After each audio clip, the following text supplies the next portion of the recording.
आप देख रहे हैं इंडिया टीवी। आपके साथ मैं हूं मीनाक्षी जोशी। सुबह के 10 बज रहे हैं, वक्त हो गया है दमदार 10 का। हमारे साथ अवधेश कुमार जी, अजीत द्विवेदी जी, वरिष्ठ पत्रकार मौजूद। बहुत स्वागत सर आप दोनों का। बांग्लादेश में बीएनपी की बम्पर जीत हुई है। बांग्लादेश में शेख हसीना के तख्ता पलट के करीब 1.5 साल के बाद पार्लियामेंट के लिए वोटिंग हुई। 300 में से 299 सीटों पर वोट डाले गए, जिसके नतीजे आज आ गए। बांग्लादेश में तारिक रहमान की पार्टी बीएनपी यानी कि बांग्लादेश नेशनलिस्ट पार्टी की सुनामी देखने को मिली है। 213 सीटों पर बीएनपी और उनके सहयोगियों की जीत हुई है। यानी कि आप ये सुनिश्चित मानिए कि तारिक रहमान जो है वो प्रधानमंत्री बनने जा रहे हैं बांग्लादेश के अगले। ये तस्वीर साफ दिखाई दे रही है। पाकिस्तान समर्थित कट्टरपंथी जमात के ज्यादातर कैंडिडेट्स की तो जमानत ही जब्त हो गई। शफीकुर रहमान की जमात इस्लामी पार्टी सिर्फ 68 सीटों पर ही जीत पाई। वही छात्र आंदोलन के बाद उपजी नेशनल सिटीजन पार्टी यानी कि एनसीपी 6 सीटों पर ही सिमट गई। एक कोशिश थी, लेकिन 6 सीटें तो कम से कम आई। अब विश्लेषण के बहुत सारे बिंदु हैं। बांग्लादेश में जो कि पाकिस्तान वहां पर बांग्लादेश में अपने हिसाब से वहां की सरकार को चलाने की, वहां की पॉपुलेशन को चलाने की कोशिश कर रहा था, उसे क्या बड़ा सेटबैक मिला है। सवाल इसे लेकर भी प्रधानमंत्री नरेंद्र मोदी ने जिस तरीके से आज कांग्रेचुलेट किया है बांग्लादेश में इस चुनावों को लेकर, तारिक रहमान को लेकर, प्रगतिशील विचारों की उन्होंने बात की है पार्टी को, और तारिक रहमान को उन्होंने बधाई दी है। क्या भारत और बांग्लादेश के रिश्तों में यहां से एक नया चैप्टर शुरू होने की उम्मीद दिखाई दे रही है। सवाल इस बात का लेकर भी कि क्या हिंदू वहां पर सुरक्षित रहेंगे। ये सवाल इसलिए पूछा जा रहा है क्योंकि हिंदुओं पर जिस तरीके का अत्याचार हो रहा था लगातार, क्या अब उसमें कोई कमी आएगी। तो बहुत सारे सवाल हैं, सारे आंकड़े आपके सामने हैं। चर्चा की शुरुआत करते हैं अजीत जी। भारत और बांग्लादेश के रिश्तों में इसका क्या असर देखने को मिलेगा। देखिए, हम लोगों ने पहले अपना इंटेंट जाहिर कर दिया था। एक तो हम लोग कल बात कर रहे थे, तभी ये हुआ था कि जो अनुमान थे कि 208 से 222 के बीच सीटें आ सकती हैं, बिल्कुल वो अनुमान सही साबित हुए हैं। उसी अनुमान के हिसाब से नतीजे आए हैं। और भारत ने खालिदा जिया के निधन के समय जब विदेश मंत्री को भेजा, आमतौर पर आपने देखा होगा कि किसी दुनिया के किसी भी देश में पूर्व प्रधानमंत्री, पूर्व राष्ट्रपति वगैरह का निधन होता है तो कोई जूनियर मिनिस्टर जाता है। लेकिन भारत ने विदेश मंत्री को भेजा, एस जयशंकर गए, उन्होंने जाकर के मुलाकात की कि हमारी कितनी गंभीरता है बांग्लादेश के साथ। गंभीरता अपना इंटेंट जाहिर कर दिया था कि हम अगर डेमोक्रेटिक तरीके से फेयर एंड फ्री इलेक्शंस होते हैं तो उसके बाद जो नतीजे आएंगे, उस नतीजों के बाद जिसकी सरकार बनेगी, भारत उसके साथ एक डेमोक्रेटिक प्रोसेस के तहत चुनी गई सरकार के साथ अपने डिप्लोमेटिक रिलेशंस को पहले की तरह चलाती रहेगी जैसे चलता रहा है। और वो प्रधानमंत्री के आज के जो उन्होंने एक पर बधाई दी तारिक रहमान को, उससे भी जाहिर हो गया। आप अगर इजाजत है बधाई फिर मैं पढ़ देती हूँ। बीएनपी की बम्पर जीत के बाद तारिक रहमान का बांग्लादेश का प्रधानमंत्री बनना लगभग तय है। तारिक रहमान 17 साल के बाद इंग्लैंड से वापस बांग्लादेश लौटे और बीएनपी के चीफ भी है। तारिक रहमान की जीत पर पीएम मोदी ने बधाई दी। उन्होंने लिखा कि ये जीत आपके नेतृत्व में लोगों के भरोसे को दर्शाती है। उन्होंने आगे कहा कि भारत एक लोकतांत्रिक, प्रगतिशील और समावेशी बांग्लादेश के समर्थन में खड़ा रहेगा और दोनों देशों के साझा विकास लक्ष्यों को मजबूत करने के लिए मिलकर काम करने को उत्सुक है। तो भारत तो ये बता ही रहा है कि हम कितने ज्यादा उत्साहित हैं कि हम अपने रिश्ते अपने पड़ोसी देश के साथ अच्छे बनाएं। जरूरी है कि वो भी डेमोक्रेटिक रहें और समावेशी रहें। जो सभी समाज उनके यहाँ हैं, चाहे हिंदू हैं, मुसलमान हैं, बौद्ध हैं, क्रिश्चियन हैं, समावेशी रहें। इंक्लूसिव गवर्नमेंट हो, इंक्लूसिव प्रोसेस हो गवर्नेंस का, उसके साथ भारत अपने संबंधों को बेहतर तरीके मैं इसी इंक्लूसिविटी पर लेकर आ रही थी। शोएब हमारे सहयोगी जुड़े हुए हैं। शोएब आप रहिएगा, लेकिन अवधेश, ये इंक्लूसिविटी, डेमोक्रेसी, हमने देखा किस तरीके से वोटिंग हो रही थी। जमात से हमारी कोई उम्मीद नहीं थी, कम से कम बीएनपी एक पॉलिटिकल पार्टी है, इससे हमारी उम्मीद है। प्रधानमंत्री नरेंद्र मोदी कह रहे हैं कि डेमोक्रेसी और इंक्लूसिविटी, और उस इंक्लूसिविटी में हिंदू कहां खड़े होंगे। अब उनका हित क्या अब देखा जाएगा। प्रधानमंत्री जी ने यह भी कहा है कि भारत हमेशा बांग्लादेश के साथ खड़ा है, रहा भी है। तो क्या है कि हमको इसको 2 दृष्टिकोण से देखना है। पहला दृष्टिकोण है कि भारत का पड़ोसी है, जो कुछ वहाँ आंतरिक उथल पुथल के बाद एक परिणाम आया है तो हमको उस देश के साथ संबंध रखना है। जैसे पाकिस्तान में जनरल मुशर्रफ एक सैनिक शासन थे, उनको बुला के फिर उनके साथ हमको संबंध बनाना पड़ा था। तो ये एक भारत की मतलब आवश्यकता भी है और व्यवहारिकता भी है। दूसरा पक्ष ये है कि जब 2024 में बांग्लादेश में चुनाव हुआ था जिसमें आवामी लीग जीती थी, तो फिर 2 वर्ष बाद ही ये चुनाव हुआ है, तो क्या ये चुनाव वैध है। जिन परिस्थितियों में बांग्लादेश की प्रधान सरकार गिरी और शेख हसीना तो कह रही अवैध है, 224 जो अवामी लीग पार्टी ने आरोप लगाया है कि 11 तारीख से ही वोटिंग शुरू हो गई थी, धांधली की गई है, बहुत सारे वीडियो और वो भी दिखाए हैं और हुआ होगा। बांग्लादेश का कोई भी चुनाव, चाहे वो शेख हसीना भी जीती हो, तो सच्चाई यही है कि वो भी कोई जिसके पास ताकत होती थी, और पिछले चुनाव का बीएनपी और उसके सहयोगियों ने बहिष्कार किया था जी। इस चुनाव का एक मेजर पार्ट यह है कि इतिहास में सबसे ज्यादा सीट जमाते इस्लामी ने 68 या 69 सीटें जीत लिया। इतनी सीटें उसको कभी आई नहीं थी। ये बहुत बड़ी घटना है वहां के लिए, और इसको भी उसी परिप्रेक्ष्य में देखना पड़ेगा। और अनेक जगह उसने बीएनपी को टक्कर दिया है। तो जो आप इंक्लूसिवनेस कह रहे हैं जी सर, खालिदा जिया का शासनकाल हमेशा भारत विरोधी राजनीति के लिए रहा है। एकदम स्पष्ट रूप से आतंकवादियों को, कट्टरपंथियों को प्रश्रय मिला है, हिंदुओं पर ज्यादा अत्याचार हुए हैं। लेकिन तारिक रहमान 17 वर्ष विदेश से रह के लौटे हैं, तो एक उम्मीद की जा सकती है। उम्मीद की जा सकती है, ये बेहतर है। शोएब हमारे सहयोगी इस खबर पर जुड़े हुए हैं। शोएब, एक बात बताएं, 2-3 चर्चा के जो बिंदु रहे इस पूरे इलेक्शन के टाइम में, उसमें से एक बिंदु ये था कि नेशनल चार्टर क्या लाया जाएगा, क्या जितने संशोधनों की बात हो रही थी, क्या वो संशोधन होंगे? भारत में जैसे राज्यसभा का सिस्टम है, क्या वहां पर यह सिस्टम होगा? क्या 10 साल तक प्रधानमंत्री जो पद पर रहता है उसके बाद उसे दोबारा प्रधानमंत्री के पद पर नहीं लाया जाएगा? क्या इस तरीके के संशोधन होंगे? बिल्कुल, देखिए, जो जनमत संग्रह भी कराया गया है उसमें जो वोटिंग परसेंटेज है वो हाँ में करीब 70% के करीब अभी जो नजर आ रहा है वो करीब है। तो उसमें 2 ही ऑप्शन दिए गए थे कि ये बिंदु है, बिंदु बता दिए गए थे तमाम लोगों को। हालांकि इसका कितना जमीन पर कितने लोग जागरूक हुए होंगे ये तो हम नहीं कह सकते बांग्लादेश में, क्योंकि बड़े तकनीकी पहलू थे, संवैधानिक बदलाव की बात थी उन तमाम चीजों को लेकर, पूरे जो प्रस्ताव है इन तमाम चीजों में। लेकिन ऑप्शन 2 ही दिए गए थे वहां पर, हाँ और ना में। तो हाँ का जो के समर्थन में करीब अभी जो जानकारी मिल रही है 65-70% लोगों ने वोट किया है। तो वहां पर ये पूरी ये आ गया हमारे पास डेटा, 65.3% जो है इसके समर्थन में वोट है। और संवैधानिक सुधार के विरोध में जो अगर हम वोटों की संख्या देखें तो वो 14 लाख, मतलब इसके मुकाबले वो कम दिखाई दे रहा है। तो संवैधानिक सुधार के समर्थन में ज्यादा वोट दिखाई दे रहे हैं शोएब। तो हम ये एक उम्मीद कर सकते हैं कि जैसे भी चुनाव हुआ, एक पार्टी आई, एक प्रधानमंत्री होगा, कोई कठपुतली सरकार अब शायद वहां पर ना हो, किस खुले मन के साथ वो भारत के साथ संबंध रखती है। हमारी सारी नजर तो इसी पर रहेगी। बहुत शुक्रिया शोएब आपका। बांग्लादेश के साथ तो भारत रिश्ते अपने सुधार लेगा, लेकिन मेरा सवाल तो यह है कि क्या अपने विपक्ष के साथ भारत संबंध सुधार पाएगा? बात अगली खबर की। संसद के बजट सत्र के पहले चरण का आज आखिरी दिन है। संसद में आज भी हंगामा हो सकता है। राहुल गांधी का मुद्दा आज भी संसद में उठ सकता है, क्योंकि निशिकांत दुबे ने राहुल गांधी के खिलाफ अलग से एक सब्सटैंशियल मोशन दायर किया है। इसमें राहुल गांधी की सदस्यता रद्द करने और चुनाव लड़ने पर रोक लगाने की मांग की गई है।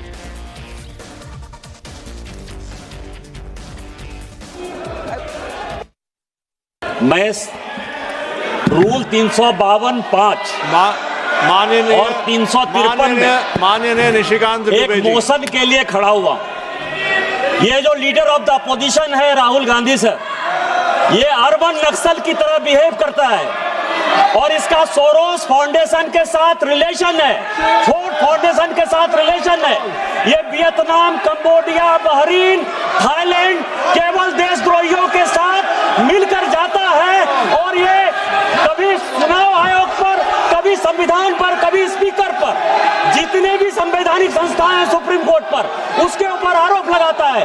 मेरा आपके माध्यम से आग्रह है कि एक सब्सटेंसिव मोशन पर राहुल गांधी के ऊपर चर्चा होनी चाहिए, उसकी सदस्यता रद्द होनी चाहिए और कभी भी वो चुनाव नहीं लड़ पाए उसकी चर्चा होनी चाहिए। इस नियम के तहत मुझे इजाजत दी जाए। इसका सभी देशद्रोही, जितने देशद्रोही sir, same Pitroda Soros foundation के साथ मिलकर इस देश को टुकड़े टुकड़े करना चाहता है, टुकड़े टुकड़े करने का ये नेता राहुल गांधी है। अब निशिकांत दुबे जो बात कह रहे हैं अवधेशी, वो ये चाहते हैं कि राहुल गांधी की सदस्यता रद्द होनी चाहिए, उनकी सांसदी जानी चाहिए। लीडर ऑफ ऑपोजिशन के लिए वो ये बात कह रहे हैं। क्या ये बीजेपी का ब्रह्मास्त्र है? नहीं, देखिए, ब्रह्मास्त्र सब कहना नहीं, लेकिन यह है कि काफी सोच समझ के रणनीतिक रूप से प्रिविलेज मोशन की जगह इसको सबस्टेंसिव मोशन लाया गया है। सबस्टेंसिव मोशन का मतलब यह होता है कि इस पर चर्चा हुई और चर्चा होने के बाद बहुमत से संसद प्रस्ताव पास करेगा। अगर संसद प्रस्ताव पारित करता है कि इनका मर्यादा, इनका संसदीय आचरण के अनुकूल नहीं रहा है, ये उन्होंने संसद के नियम भंग किए हैं, इस ढंग से उन्होंने देश को क्षति पहुंचाई है, एकता अखंडता को, ये संसद सदस्य होने लायक नहीं है, इनकी संसद सदस्यता रद्द की जाए, तो फिर उस पर आगे की कार्रवाई हो सकती है। चुनाव आयोग को लिखा जा सकता है, फिर आगे की कार्रवाई उस पर हो सकती है। तो यह एक आधार बन जाएगा।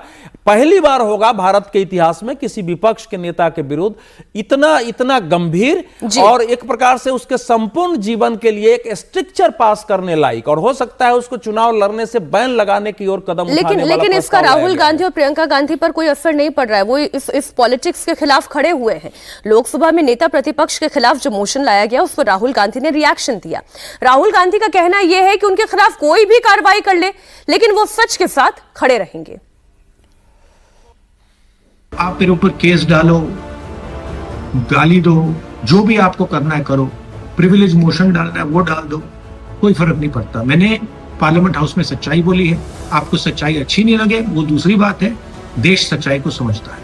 आप कुछ भी करना है कर लो, मैं किसानों के साथ खड़ा हूं, 1 इंच पीछे नहीं हटूंगा। प्रियंका गांधी ने कहा कि सरकार राहुल गांधी के खिलाफ कोई मोशन लाए या एफआईआर करवाए, राहुल गांधी ने कुछ गलत नहीं किया है और वो डरेंगे नहीं। क्या क्या करेंगे, प्रिविलेज नोटिस, एफआईआर, तमाम केस, ये सब क्या क्या करेंगे, करने दीजिए। राहुल जी को फर्क नहीं पड़ता। ये अजीत जी, क्या हो रहा है उनके खिलाफ, इससे राहुल गांधी और प्रियंका गांधी को कोई फर्क नहीं पड़ रहा, लेकिन क्या वो ये गंभीरता समझ नहीं पा रहे? सांसदीय चले जाना, अगर ऐसी परिस्थिति पैदा हो गई तो रिपरकशन क्या होगा? ये तो पता नहीं बीजेपी करेगी या नहीं करेगी आगे, उसको हमको आइडिया नहीं है। हम लोगों ने कल भी कहा था कि कोई विशेष अधिकार मोशन वाली बात नहीं, सब्जेक्टिव बात था। सब्जेक्टिव बात थी। उन्होंने कहा कि इन्होंने देश बेच दिया। ये हम जब से पार्लियामेंट जा रहे हैं 30 साल से सुन रहे हैं कि विपक्ष कहता है कि इन्होंने देश बेच दिया। वो हर विपक्ष कहता है कि इन्होंने किसानों के हित बेच दिए, इन्होंने मजदूरों के हित बेच दिए, इससे मजदूर मर जाएगा, किसान मर जाएगा। कोई कहे कि आप इसका सबूत दीजिए कि कैसे किसान मर जाएगा और इस ग्राउंड पर सदस्यता चली जाए, ये तो बड़े हैरानी की बात होगी। फिर अपोजिशन क्या कहेगा हाउस में?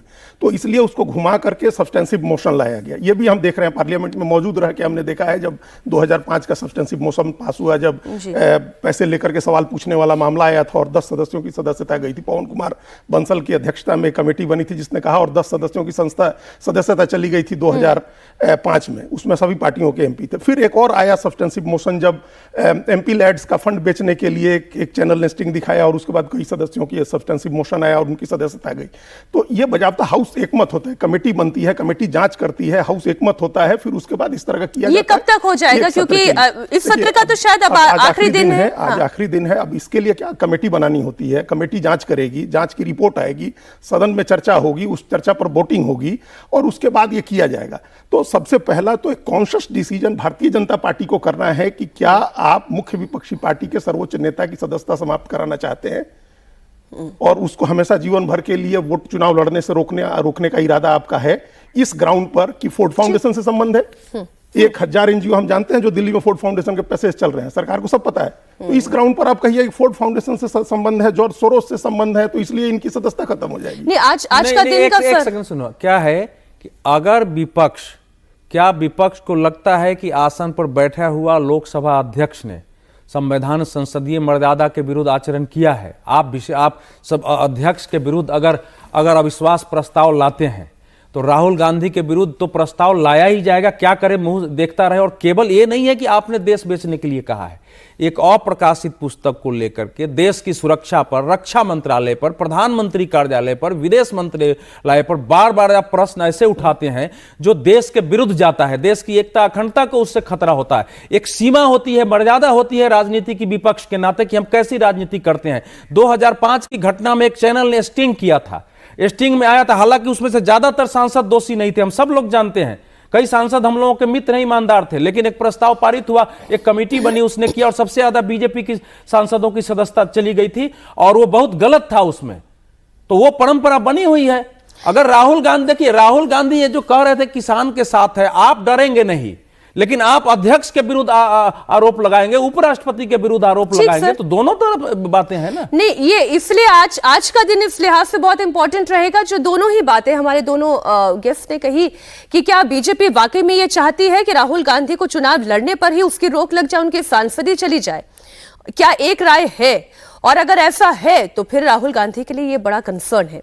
लेकिन राहुल गांधी के बचाव में समाजवादी पार्टी सांसद रामगोपाल यादव उतर गए। रामगोपाल यादव ने कहा कि पहले निशिकांत दुबे के खिलाफ एक्शन होना चाहिए क्योंकि वो सदन को गुमराह कर रहे हैं। निशिकांत दुबे ने ये एलिगेशन लगाया है। दुबे जी के बारे में मुझे कुछ नहीं कहना है, वो तो कुछ भी लगा सकते हैं। सर ठीक सर सब्सटेंसिव मोशन हाँ वही सर वो कि उनके खिलाफ कि राहुल गांधी की जो सदस्यता उसको अच्छा, राहुल जी के खिलाफ अगर सदस्यता के लिए निशिकांत दुबे लाएंगे तो सबसे पहले तो निशिकांत दुबे की सदस्यता खत्म हो जानी चाहिए। उनसे ज्यादा गलत तो कोई बोल ही नहीं सकता। हंसते हंसते उन्होंने बात कह दी। ऐसा लग रहा है वो नॉन सीरियस है, लेकिन बीजेपी बड़ी सीरियस है। इधर केरल में अप्रैल मई में विधानसभा चुनाव होने हैं। बीजेपी केरल चुनाव की तैयारियों में जुट गई है। केरल के बीजेपी पार्षद दिल्ली में हैं और वो प्रधानमंत्री मोदी से मिले हैं। पीएम मोदी आज उन्हें डिनर देंगे, साथ ही उन्हें विधानसभा चुनाव में जीत का मंत्र भी उन्होंने दी। केरल में इस बार बीजेपी के 50 पार्षद जीते हैं। पीएम के साथ बैठक में त्रिवुवनंतपुरम नगर निगम के सदस्य भी शामिल रहे, जहां पहली बार बीजेपी का मेयर चुना गया। अजय जी, मिशन केरल जो है मुश्किल भी है, लेकिन लगातार जो एफर्टनेस प्रधानमंत्री नरेंद्र मोदी दिखा रहे हैं वो ये बता रहे हैं कि केरल को लेकर गंभीरता कितनी है, वो क्या चाह रहे हैं। केरल को लेकर तो गंभीरता बहुत है। केरल को लेकर के तो इतनी गंभीरता, और ये आज से नहीं है। राष्ट्रीय स्वयंसेवक संघ वहाँ काफी दिन से काम कर रहा है और कई तरह के प्रयोग हो रहे हैं। तो राजनीतिक प्रयोग अलग है। प्रधानमंत्री ने जैसे कल कहा कि लोग उब गए हैं यूडीएफ और एलडीएफ से और अब एक नए विकल्प की तरफ देख रहे हैं, एनडीए वो विकल्प हो सकता है, ये प्रधानमंत्री ने कहा। पिछले लोकसभा चुनाव में जिस तरह से त्रिशूर में जीती है भारतीय जनता पार्टी, मतलब उसके पहले विधानसभा में खाता नहीं खुला था बीजेपी का, लेकिन लोकसभा में खाता खुला। त्रिशूर में भारतीय जनता पार्टी जीती। सुरेश गोपी मंत्री हैं भारत सरकार में, और तिरुवनंतपुरम में सिर्फ 16,000 वोट से जीते शशि थरूर। राजीव चंद्रशेखर ने उनको हराया, जो अभी प्रदेश अध्यक्ष हैं राजीव चंद्रशेखर वहां के। इसके अलावा, इस राजनीति के अलावा भारतीय जनता पार्टी ने नायर सेवक जो सेवा संघ है उसके साथ अलायंस किया, और एसएनडीपी जो है श्री नारायण गुरु का, उसके जो समूह है उनके साथ किया, जिसके लीडर एजवा समाज के आते हैं, जो पिछड़ी जाति के हैं। तो नायर के साथ, एजवा के साथ ये बीजेपी एक सामाजिक वहां गठबंधन अलग कर रही है। राजनीतिक अलग हो रहा है, सामाजिक स्तर पर एक कंसोलिडेशन अलग हो रहा है। और पिछले लोकसभा चुनाव में भारतीय जनता पार्टी को 19% वोट आए हैं।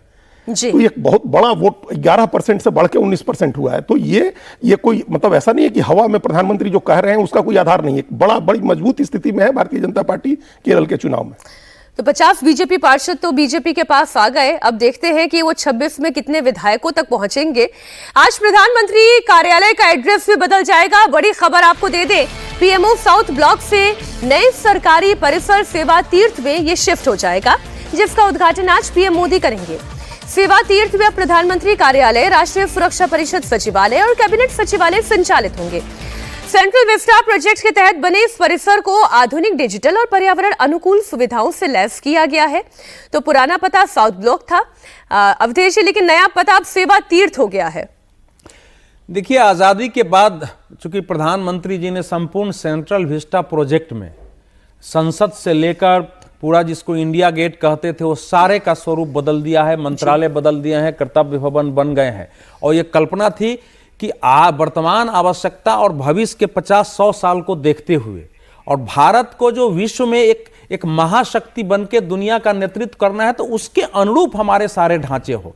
तो अब ये जो बना है इसमें आपने खुद ही बता दिया है कि अब एक साथ, अब देखिए राष्ट्रपति, प्रधानमंत्री, उपराष्ट्रपति, अब मुझे ये नहीं मालूम है कि उसमें अंदर से भी जाने का रास्ता बना है कि नहीं बना है। कि वो अंदर से अगर कई बार आवश्यकता हो तो अंदर ही लोग आपस में मिल ले सकते हैं। एक दिन से राउंड लगाया है तो ये दूरगामी सोच के तो लगेगा ही, आज तक कल तो लगेगा ही जब बन गया है। लेकिन उसकी सबसे अच्छी तो वो क्या है कि लेकिन वो जो पीएम हमारे के रहा है 15 अगस्त 1947 को नेहरू जी ने पहली बैठक उसमें की। तब से भारत के इतिहास बदलाव का एक साक्षी रहा है वो पीएमओ। हम आज जो भारत देख रहे हैं जी। वो वहाँ पीएमओ से निर्णय हुए हैं, कैबिनेट की मीटिंग वहां होती रही है, मोदी जी ने अनेक घोषणाएं उस पीएमओ से किया है, तो उसकी एक अपनी भूमिका रही है, उसको याद किया जाना। लेकिन आधुनिक परिप्रेक्ष्य में ये बदला है और चूंकि प्रधानमंत्री नाम लेकिन बड़ा अच्छा रखा गया है, सेवा तीर्थ। सेवा तीर्थ पहले भी उन्होंने 7 रेस कोर्स का नाम मार के 7 लोक कल्याण मार्ग रख दिया था उसके।